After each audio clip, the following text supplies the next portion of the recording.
just, here we go.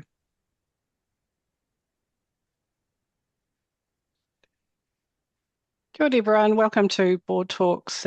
We have, ko Rosanna Hiha Tokuinga. I'm the CEO of Community Governance Aotearoa. Welcome everyone, it's great to have you with us. If you have joined us, please put yourself on mute. That is because whilst we do care about you, we probably don't want to know what your lunch order is. So just for our talk for the next hour, please pop yourself on mute, and you can ask us any questions in the chat function. I'd love to hear where you're from now. So feel free to say organisation you're from or where you're zooming in from as well. Okay, just checking some of our notes. We've got lots of people joining us, coming online as we speak. So if you've just joined us, this session is being recorded. We're going to send a recording out after our talk. You can revisit it and you can share it with others. You can also access this on Spotify. We've had a great response to this board talk today. We've had over 400 or so signing up. And in the past 4 years of doing board talks, we've had over 5,000 of you joining us, have these conversations that we're having today. So thank you for your strong support. And again, a few quick housekeeping notes before we begin. Please use that chat function. So if you've got any questions for our guests, you'd like us to address anything, or equally, if you've got something to share, articles or things like that, feel free to pop them in. This session is for you. So if you've got some questions, please ask.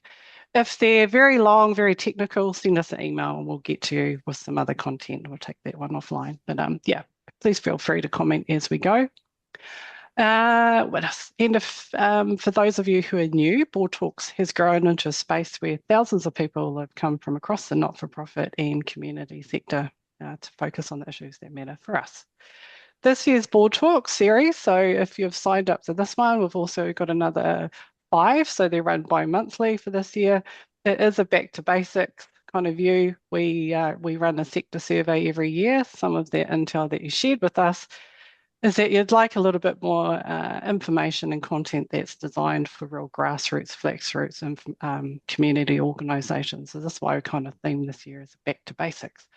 But back to basics matter. So today's board talk is what data actually matters for boards. So this is not just about what we collect or report, but it's about what drives decisions, what we're responsible for, what we must protect, and how data aligns with our values and communities. So to help us explore this very tricky, complex, easy topic, it's 3 fantastic guests bringing perspectives from their own not-for-profit boards, AI technology, and Māori data sovereignty. So no mai, haere mai to all of our fabulous guests with us today. Be kind, some of them are a little bit nervous, but I'm sure we're going to have a great conversation. So I'm going to hand it over to Dr. Karaitiana to just introduce yourself first, and then we'll go Karrina and Delphine. Kia ora koutou. Yeah, my name's Karaitiana Taiuru, and I've got a long career in AI and data, and I'm really looking forward to today. So thank you. Kia ora everybody, my name is Karrina Mountfort. I have work on this SME and not-for-profit level with Webbased AI, helping people structure their data in a way that is going to be sustainable for them going forward. And kia ora, I am Delphine. It's a French name, in case you didn't guess. I am the chairperson for Tech New Zealand.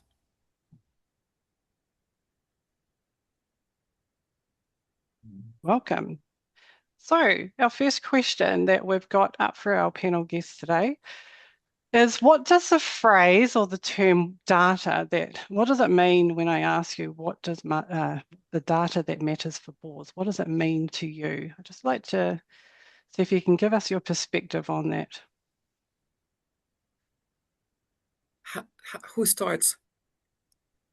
How do we go about this? I'll get started. When I think data for boards, the first thing that comes to my mind is things that are going to help you reach your goals and the mission of your organization, and they're going to help you track that. And also, back of my mind, I always have financials. You can't have you cannot not have financials and discuss financials on the board. For me, it's probably the number one data that you need to have on the board. Very nice. So financial information top of mind. Karrina, let's see you next. Yes, so I guess for me, it's anything that helps make those better decisions. So it's looking at, whether it's data that helps to improve systems or identify where efficiencies that can be made with what we're providing. Services as well, kind of looking at how we're able to sort of track what's working and what's not, and then also kind of long-term direction of how we're sustainable as well with what we're doing. Yeah, from my perspective, it's data that the board uses to be good governors. So it's not operational data. And I've seen many times, chief executives and managers provide too much data to the board, trying to be too helpful, and it gets too messy. So I think the key lesson is to actually talk to your chairperson and make sure that the data you are providing is good governance data as opposed to operational data. And keep those, the communications open and honest. Yeah, and it's about trying to see, are you fulfilling your mission? Are you managing your risk? Are you making good decisions about the future? So those are the things that are really important for board members, and the data that is being provided to the board should help with that.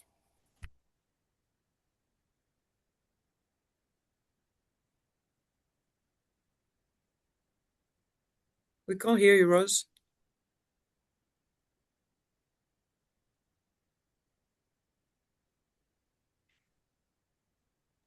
Can you hear me? Yeah. Yes. Sorry, the old mute button. I just want to take a step back a little bit and think about our community and voluntary sector as a whole, many not-for-profits, charities, corporate societies, iwi Māori entities, charities, that kind of thing, what are some of the sector challenges that you can see or trends that you're coming across? Because all three of you are in very different kaupapa, but in perspectives.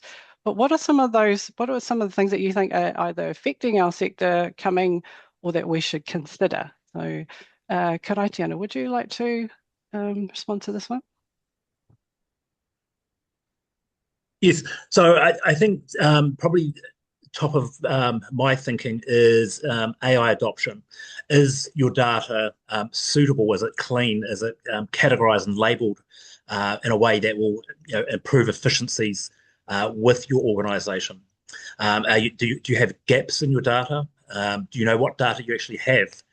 Is also another issue. For Māori organizations and organizations who work with sensitive topics, I think cybersecurity and sovereignty are big issues. Where is your data being stored? What are the privacy implications of that data? Is it, for example, is your data being stored in America? What are the implications of the American politics and the Cloud Act, for example? Do you have your data just sitting on a desktop computer in your office? That would create a number of security risks. And if you are using a cloud provider, is there enough security there to protect your data? I think those would be the top challenges I see.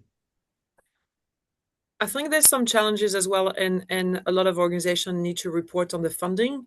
So there's a set of things that they need to fill in, and it feels like it goes forever, and that is quite time consuming. And by the time you've done that and spent time doing this, you're not doing the other things that might matter for your board. This is not necessarily a new trend, but I think in terms of reporting, founders are more and more demanding as to what they want to see. They want to make sure the money is spent in the right place. So that adds, I think, some challenges as well. And AI here to help with analyzing and making things pretty and filling in forms and stuff, but it still needs to be done and proofed and verified. Yeah, good. We might drop into that a bit more too, a bit later, but about funders and government. So yeah, the impacts. Karrina. Yeah, absolutely. And just leading on from the conversation, I guess the big thing that we look at is the fragmentation too of that data. So with bringing AI into the picture and that sort of thing, with fragmented data comes the inability to be able to audit that too, with regards to sovereignty and that. So the fragmentation is one of the biggest problems we see, consumes time, and it lacks visibility of what is actually happening with your data across a lot of different systems. And I think there's potentially also for small organizations a capability issue where you need to actually have people who know how to handle data, understand data sovereignty, security, all the stuff that you need to do with data. Best practice. It's really hard to follow best practice when you're very small. You're constrained in terms of resources and capability as well. Mm. I think too, not having data governance frameworks in place. Now, as a cost, usually that's a big cost, but I'm increasingly seeing free resources online that will help not-for-profits to create data governance frameworks. And there's a lot of free training available, like on LinkedIn, or if you've got a professional LinkedIn membership, but there's a number of courses on YouTube and other places where you can kind of get to grips with the basics of data governance. And I think that's quite important too. And I think a good way to help your board with that is to get people on the board who actually have specific skills in that area. On the board of Tech NZ, we have someone who's got his own cybersecurity organization, so we're pretty good because we can just lean on that person to help us with the gaps that we have. Yeah, I think there's a lot in there of everyone sharing, but I think why don't we do a little bit of a break down the lingo a bit. So let's do, when we talk about data, what are all the things that come up? Because it's so varied, it's so variable. There's all different elements when we talk about data, and we might ask Karaitiana to focus in on the sovereignty of data. But can we just get a bit more of a deep dive into the explanation when we talk about data? Because there's all different formats, and who would like to kind of start on that? Not me. Very Well, yeah, Karrina, tricky. sorry.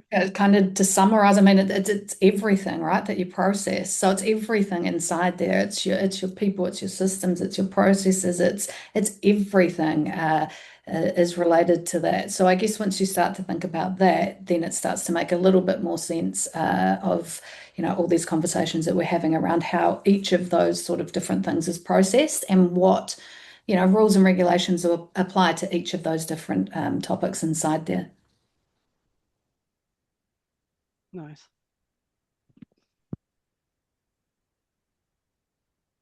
Karaitiana, would you like to share just the breakdown? We've actually got a question in the chat, so I'm watching that too, but talk about the terminology, data sovereignty. Yeah, so data sovereignty. There's a number of different kinds of data sovereignty examples. So data sovereignty typically refers to having your data in your own country and subject to your own laws and own protocols. So typically, most New Zealand organisations store their data with Microsoft, AWS, all those big corporates. And so we lose our sovereignty because the data is either stored in Sydney or somewhere else around the world, or if it is stored in New Zealand, it's under USA owned companies are still under jurisdiction of the American government. With a few pieces of legislation, including the Cloud Act. So basically, that allows the government to say, well, I suspect so and so is a terrorist. Give me the server, give me all that data from that organisation or from that computer, and there's not very much we can do about it in New Zealand. So and then from a Maori data sovereignty is having our data in New Zealand under Maori control. Using tikanga Māori Te Tiriti principles for protection. So very, very high level, but I could spend all day talking about this. We have country sovereignty, which is leaving the data in their own country. There's software sovereignty. There's a whole lot of different sovereignties, but essentially making sure you have control and access to your own data. So I think it's when we talk about data and control, but let's think about those who are serving on small not-for-profits, charities, and there's a few comments coming in, but we think about corporate society, we have membership organisations, so we're asking for them to sign up, or we might take their address, or have they attended an event, or we've got personal data. Then we have stakeholder information or funders and contracts. Then you think about the health sector in particular, or wellbeing social services. They're taking a whole range of very cultural sensitive information. Often our community sector is on the receiving end of government, contractors, funders, philanthropics. So, and what we, like Delphine has been talking about, we then have to report upwards. So again, we have a lot of duty of care in many different realms, because we holding personal information. A lot of it might be funder-led, or they want their information, and we also have to share what the success measures are. So where are these pressure points coming from when we've got use Google, use Microsoft, use the tech, use this, that, and that, whatever else, and essentially most of us are still probably operating in the same system, or how we've done for quite some time. So with that kind of overload of like needing what we have, and I'm talking about community organisations, what protections, or how do we protect that through technology and where we use that? So who would like to share just some ideas that you think are working on how you would essentially look after your membership, or the main content that a not-for-profit would hold? I think it's about having good systems, but then it's easy to say what a good system is if you've never seen one. So in a large organization, I work in a regional council at the moment. We have good systems because we have good governance around our systems. When you're in an organization of 2 people, you might just download the spreadsheet, put it on your hard drive, or you might lose your computer, or you might get hacked easily because you don't have good practice. I think that's when you reach out for help, or you have to educate yourself. It's not something that will come naturally. You have to be really proactive about it, but you have to understand what good looks like. I think that's probably the first step. What is it that you need to be really what do you need to do to protect the data? First of all, you need to identify what type of data you're dealing with. What type of do you have a lot of personal data? Does it have date of birth, addresses, health information, or whatever it is? So if you have personal data, you need to take things very seriously. And that means you need to educate yourself as to what needs to be done to protect this data. It really depends on what the size of your organization is, what type of data you're dealing with. We can't just give advice as it is, but you need to reach out to people who can help you make a bit of an assessment and then understand what needs to be done. As directors or board members, it's your responsibility to make sure this is well taken care of.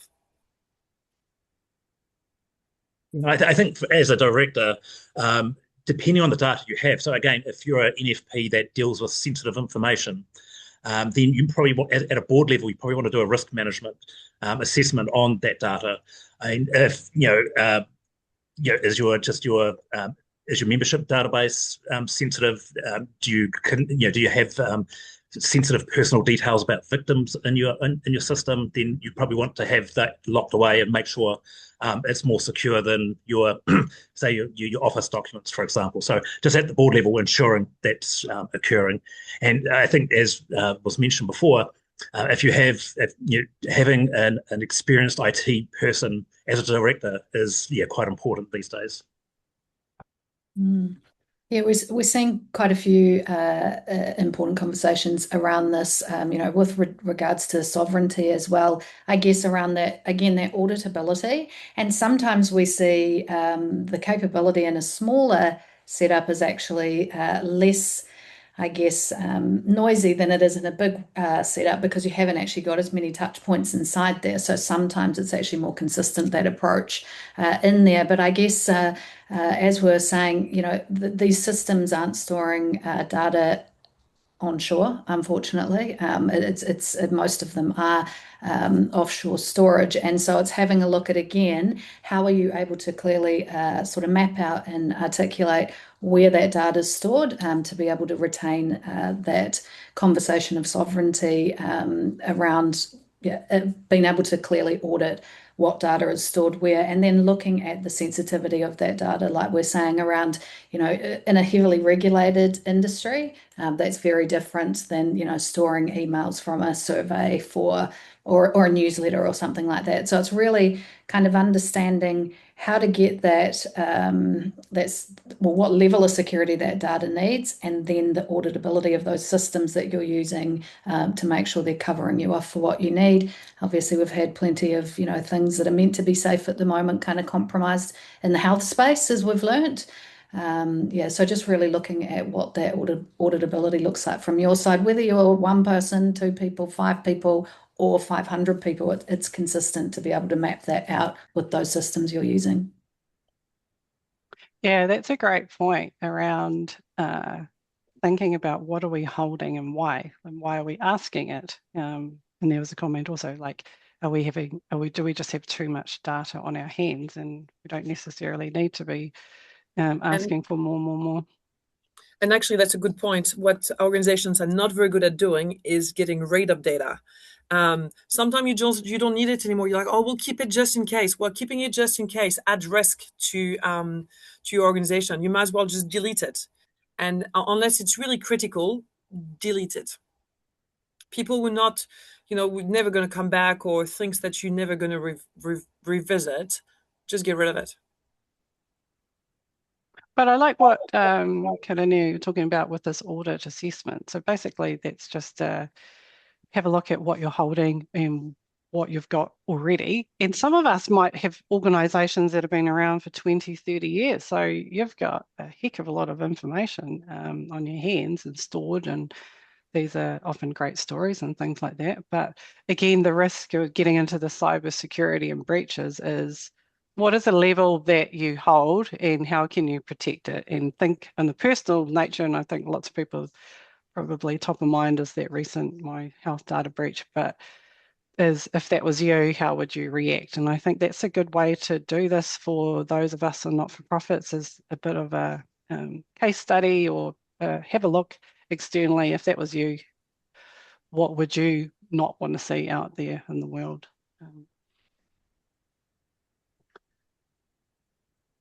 Right, just have a look at some of these comments that we've got in. So just having a think about what data sources are out there to help our organisations, and thinking about funder expectations, government expectations on us. Where are good sources of information to get really good intel? And I'm more leaning towards like demographics, ethnic makeup, that kind of thing. Like, do you see that used a lot? Do you know if we're doing that a lot in our community sector of informed data? And where are these trusted sources? So I've been keen to hear just different ranges that you might have come across.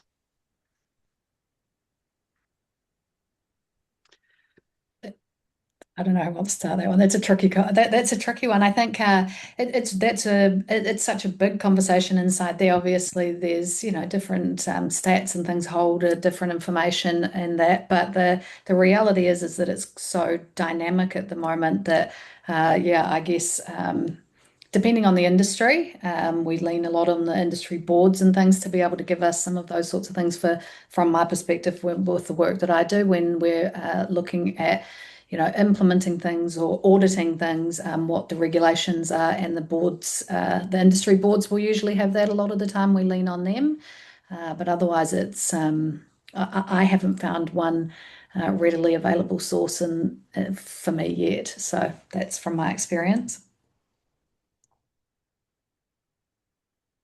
Anyone else have any sources that you've referred to if you're creating new, you want to align your new initiatives or your strategy plan? Where are good sources of data in the New Zealand context that you would look to?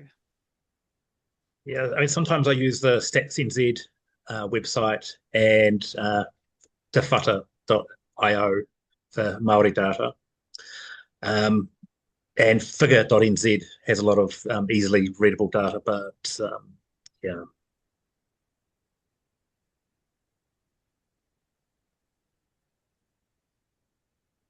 Okay, so I think there was someone else who was talking a bit about those are good places as well, so we can try and check those links in for people. There's been quite a few comments about this housing data offshore and locally. So can we just dive into this a little bit? We kind of kicked off really fast about this, but there's a few comments in this. Is this because if we're going to sign up to latest platform and do a big IT, change or something, are we supposed to be looking locally or overseas? What's your thoughts here? Yeah, I think it depends on the organisation. And I think it's probably a good time to say that there's a myth that we all have to use Microsoft products. We don't. There's a large open source community in New Zealand, and they're very proactive with community organisations. So basically, open source is alternatives to, say, Microsoft Office. So there's a free software called Open Office. There's no subscription. It just about looks the same as Microsoft Office. So you can use those alternatives. Then you can also look at, I won't mention company names, but we have New Zealand companies who host data locally. We have small businesses who are creating sovereign AI systems in New Zealand.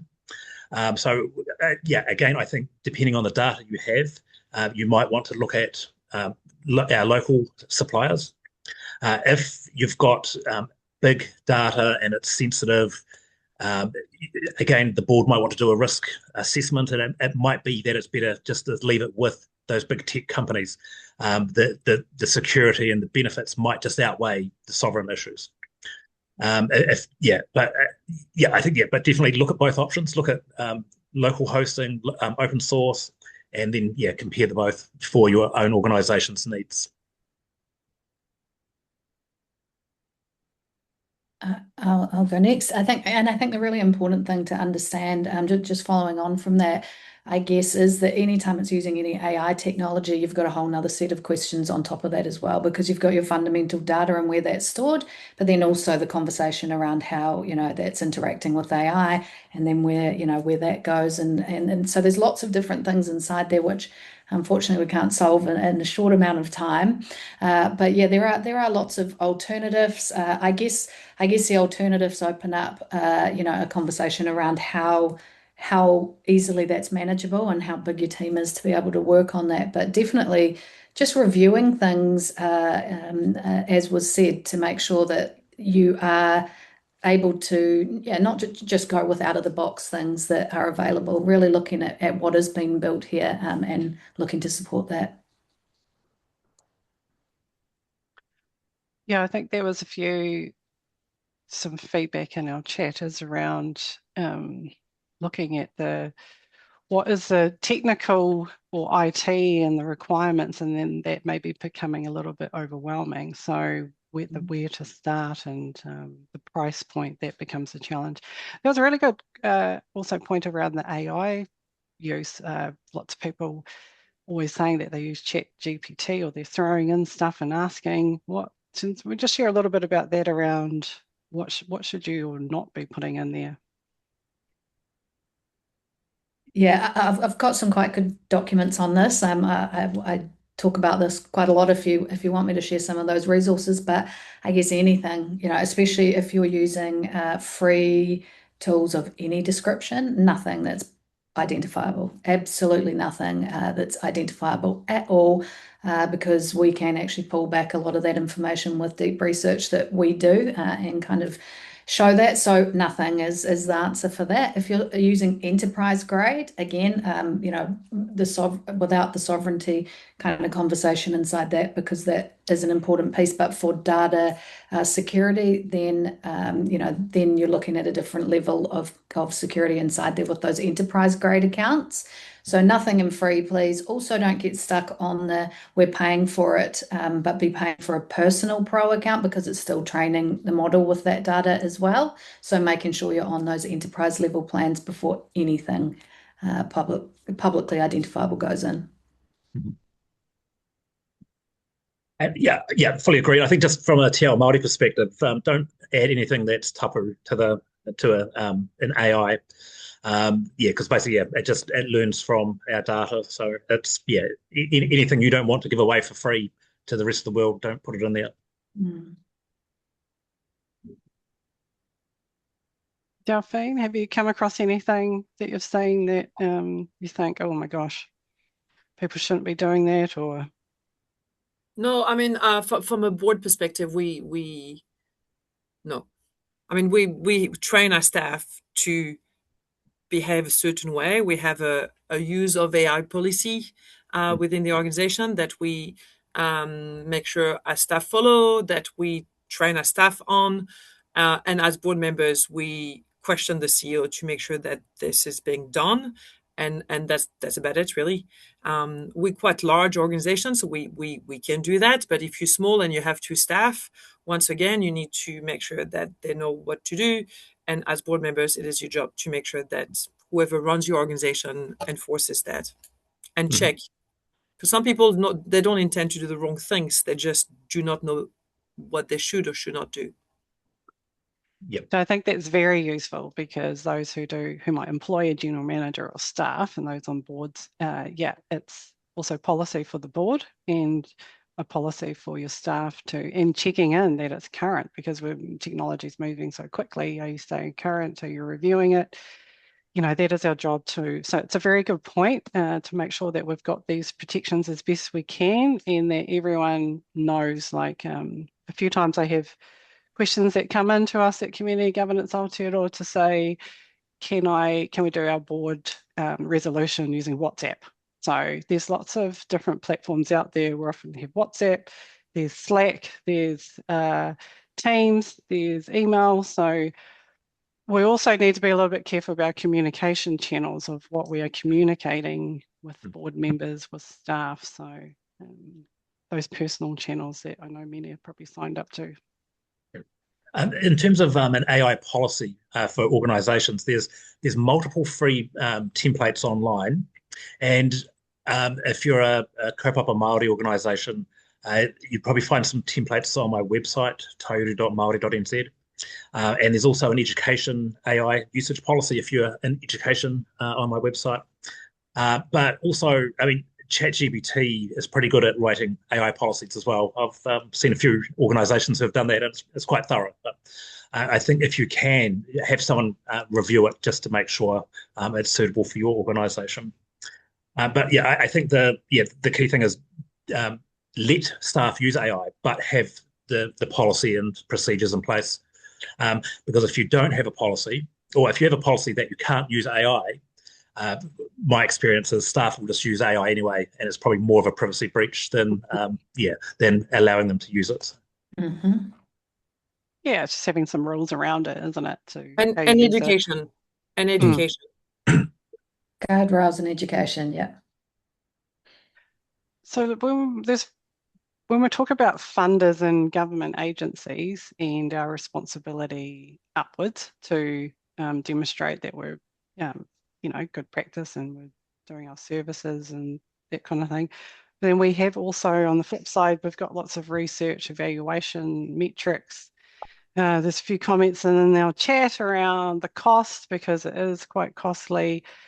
Have you come across any really good tools that you would recommend around how to capture what we're doing, how we're doing it, that helps us tell a story, but also think about, have you heard or seen, and everyone that's online today too, is just some comments of, is there more of a demand coming from government agencies, if they are or not, to provide more evidence based on the fact that you could probably get a lot more data now? So I'd be keen to hear one from our community too, but from you guys, just of what you're seeing or hearing.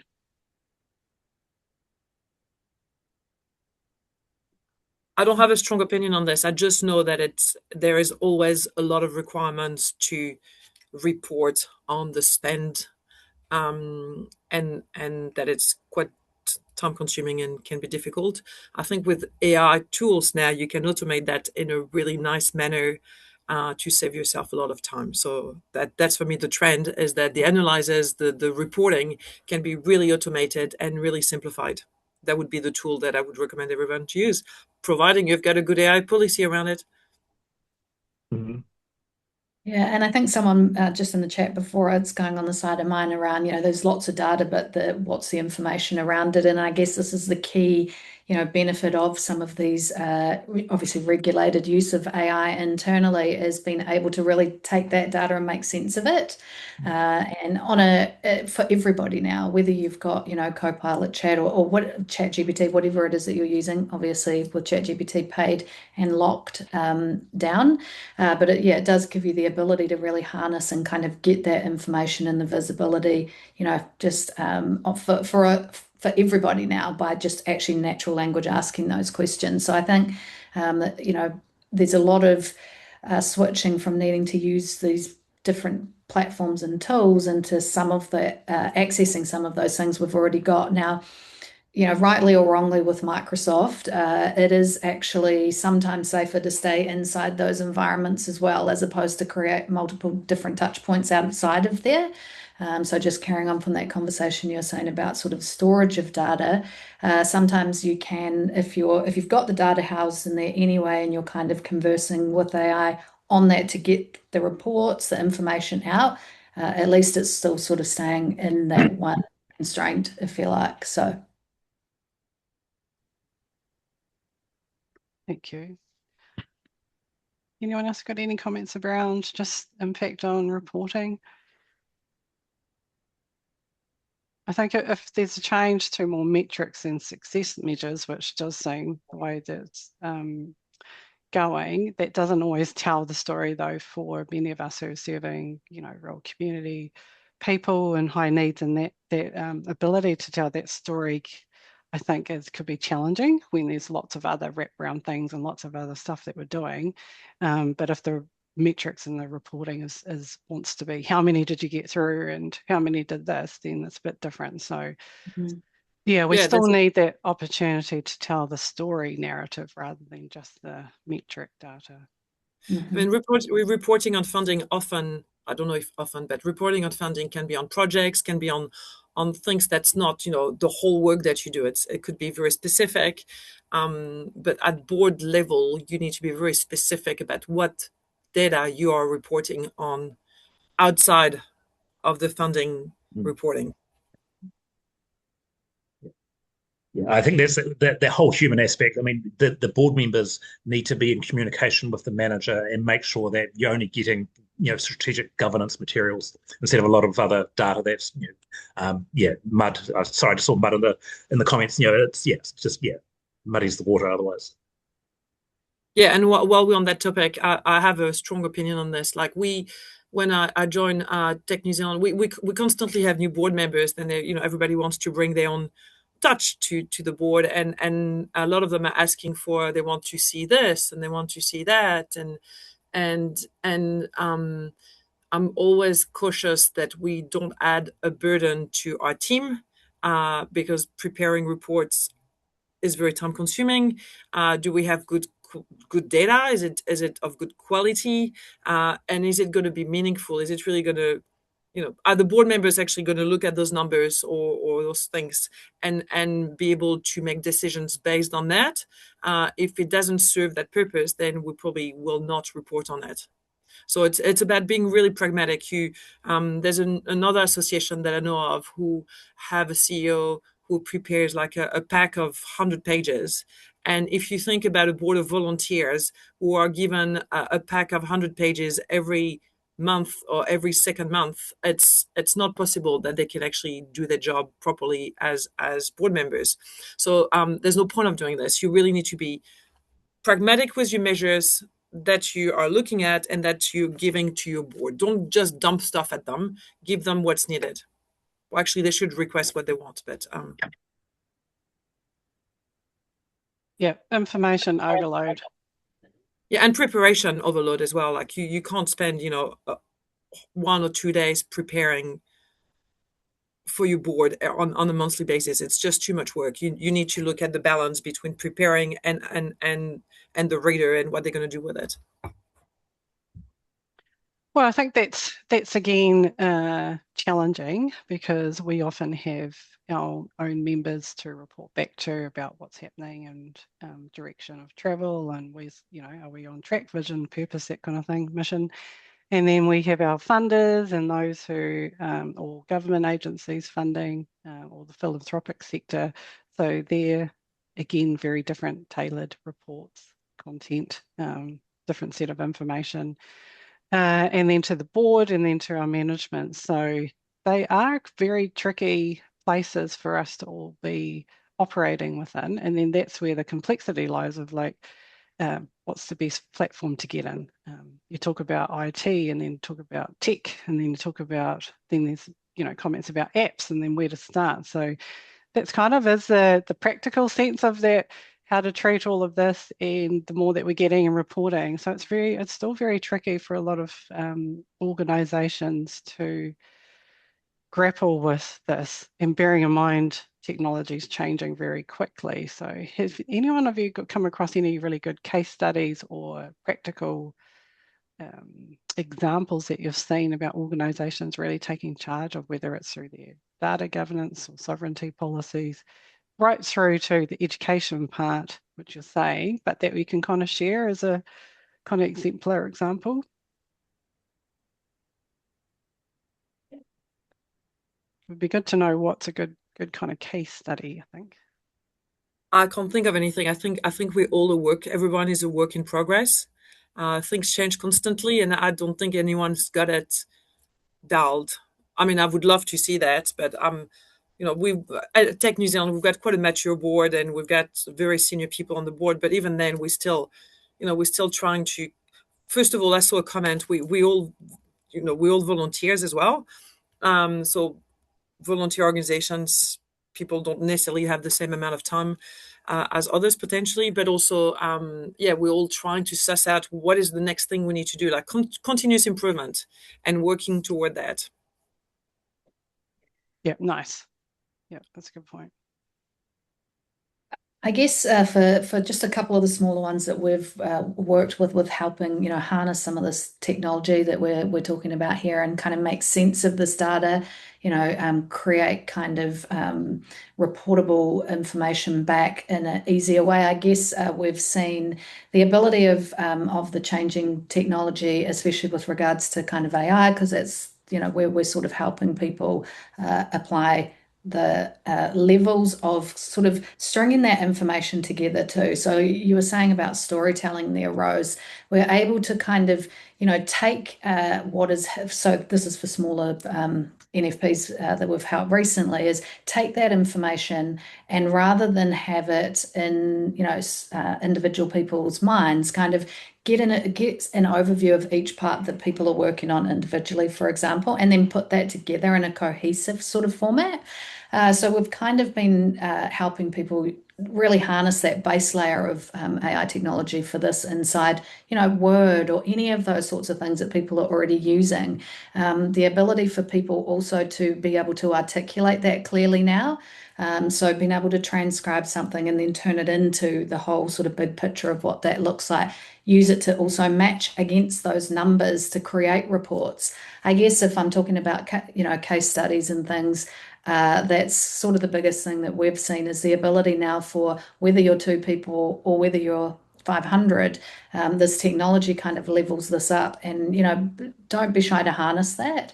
And also some people are better at others of, telling stories and things. So how do you actually create consistency for your organization by, I don't know, maybe putting some templates together and people to report on those particular elements to then be able to put those documents together to send out.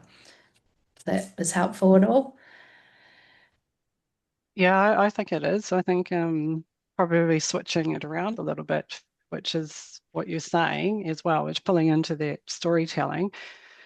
But we have a right to say what we're doing in our own storytelling way, and then maybe the metrics are coming after, because rather than prioritizing how many going through and how many doing this, it's more that's probably our strength. We know through what we're doing and the good work we do, and that social good stuff is really important. So actually prioritizing that and maybe the metrics later, because at the moment it's a bit like reporting metrics overload, and many might have multiple contracts, so you're getting caught up in that world, and then we have to report on it, and those are coming in, and then you're kind of like, oh, but we did all this good stuff that we're trying to tell. So yeah, I think having a bit more confidence to probably push back a little bit and just prioritize that this is the most important thing about what we're doing. So yeah, I think that was a great comment.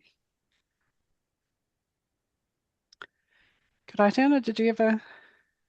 Well, I guess just because I mentioned open source before, I've seen a couple of organisations in New Zealand say, look, we can't afford the subscriptions to Microsoft anymore. So they partnered up with a group of open source enthusiasts and basically transferred their small organisation from Microsoft into their own open source server with all open source technologies, and I think it just cost a few $100s. It was a secondhand server from TradeMe and a lot of volunteers, and so I think it's not impossible.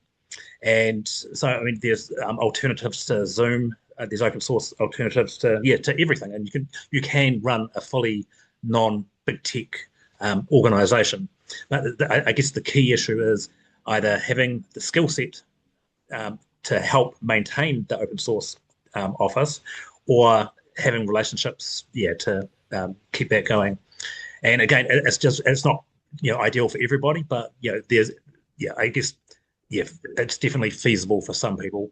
I've also seen a marae do the same thing with help of other people. They've got their own sovereign server sitting in their marae.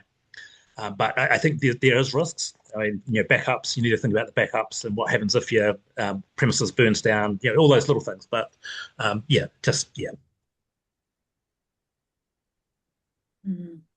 Mm. It sounds great, and that's the challenge though. But then maybe the challenge is, do we have that tech confidence? Do we have the resources to do it? Can we invest? Most of us probably don't. But I like where that's going around a bit more authority, accountability, control over what we're doing ourselves. So that I think that would be very appealing. Some of these leading tech organizations, it does cost a lot, and then what you see happen is price is increasing. And so once you get locked into that subscription, that's the challenge to maintain it.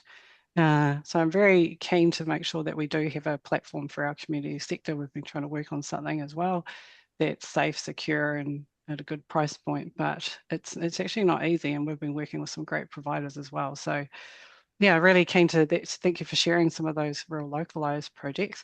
There probably, I think, is a good thing as well, is that just maybe who else have we got around us in our organizations and local communities that maybe you could amalgamate, or you could work with some of the, or learn from them, or what they're doing. They might be a little bit ahead, or they might be thinking the same thing. So I think also have a little reach out, or to your national organisation, say what's happening. Is there any policy guidance for you if you're, part of a larger membership?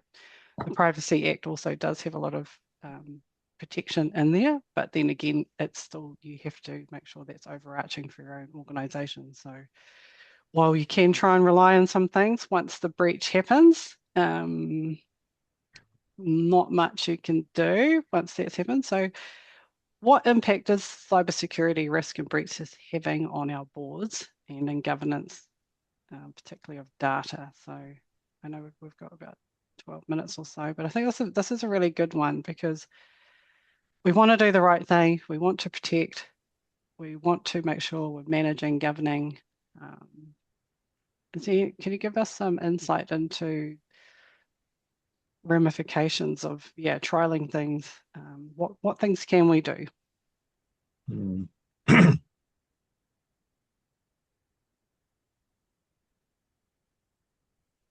Yeah, I think it's important that cybersecurity is on the agenda for each board meeting. And in the ideal world, you'll have a cybersecurity expert on board, but that's not feasible for most people. I think, just taking a stock take of what data you have, and then talking to the supplier where your data is, and making sure that as a board you feel comfortable that they've got appropriate cybersecurity in place. There was we've got some a few national organisations that host data in New Zealand, and they're very good at cybersecurity as well. But then we've got small startups who may not be as good with cybersecurity. So I think it's a something the board needs to actively discuss. And I think too often people who don't work in data don't talk about it because you can't see it. It's just there and you take it for granted. So being more aware of that, I think would definitely help. Well, I think every board needs to do a bit of an audit, like you said. What data do they have? What are the risks associated to them? I think that is something that board members should request from the organization. You might be able to do it on a cheap by asking someone from your community to help.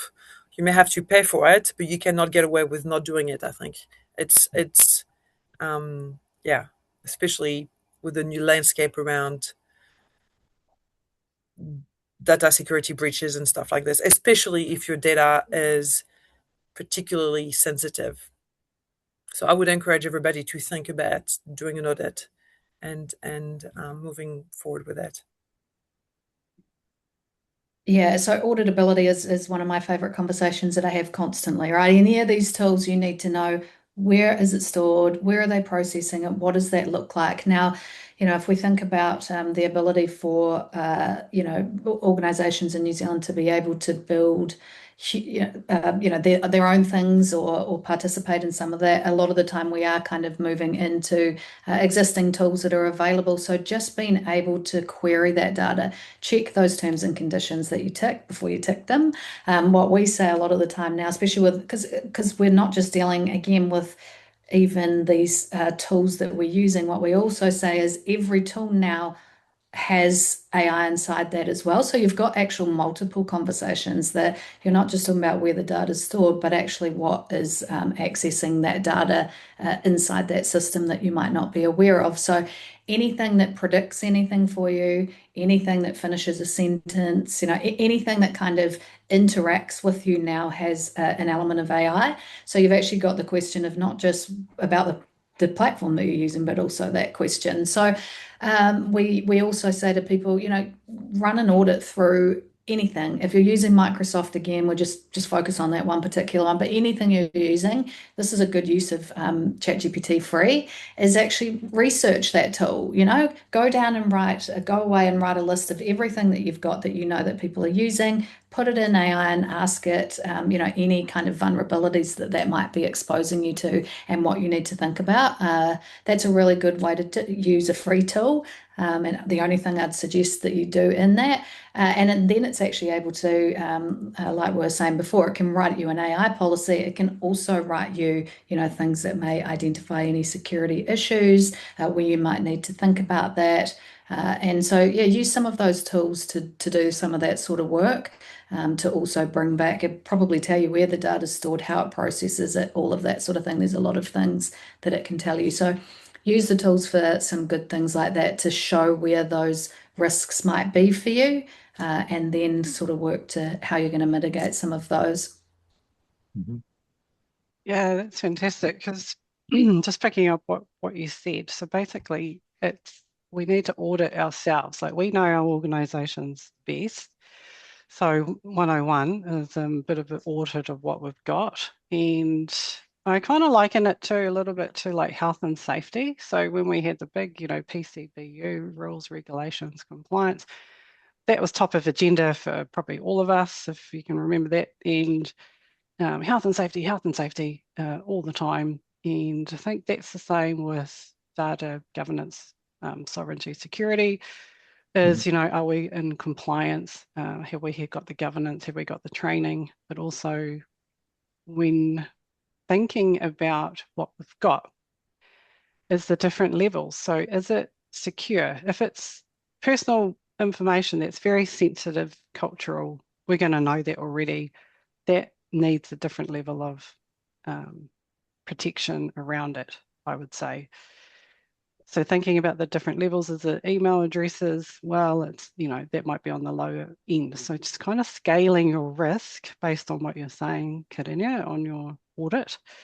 It will give you a sense of what you should do with it rather than going out and like, we need to get the big latest tech in the app and then we need to do this and that. I think that's a really great starting point. So thank you.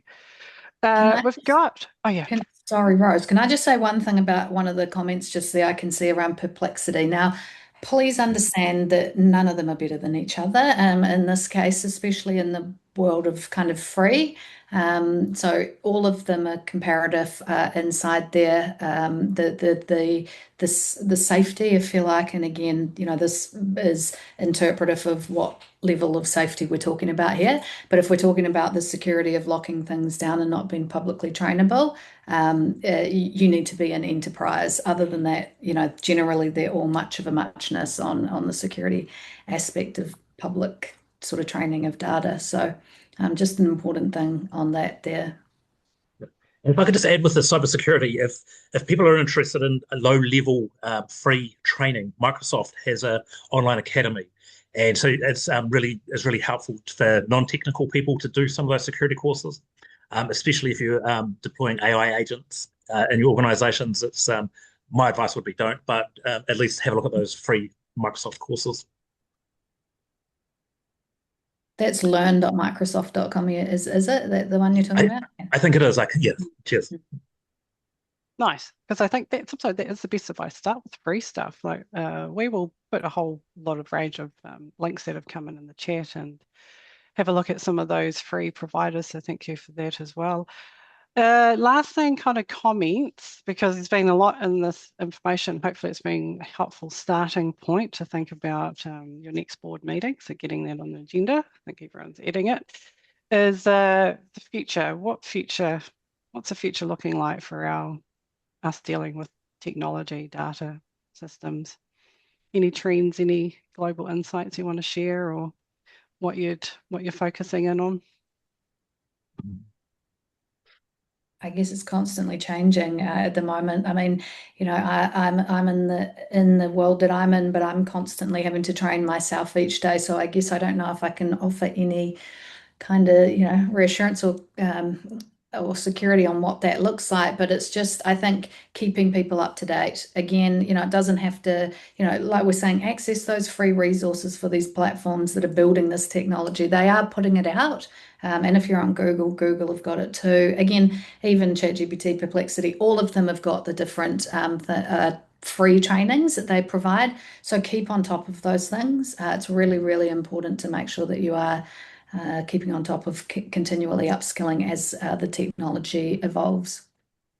Yeah, and I think I don't know about the trends, but also keep in mind what you're supposed to do, which is keep your system secured, and then focus on what you need to report on. I think that's really critical, rather than try to get lost with technology. Yeah, I see technology is just changing so much. As was mentioned, that's hard to keep up. So don't feel overwhelmed. We're all in the same situation. Well, that's a good place to start and end is if our experts and those living, breathing it in the technology world are saying, we just got to keep at it and learn and educate ourselves as well to keep ahead of these things. And that is what good governance practice is about. We've got to stick ahead, stay ahead of future trends. We've got to do the scanning, the watching, and protect as best we can.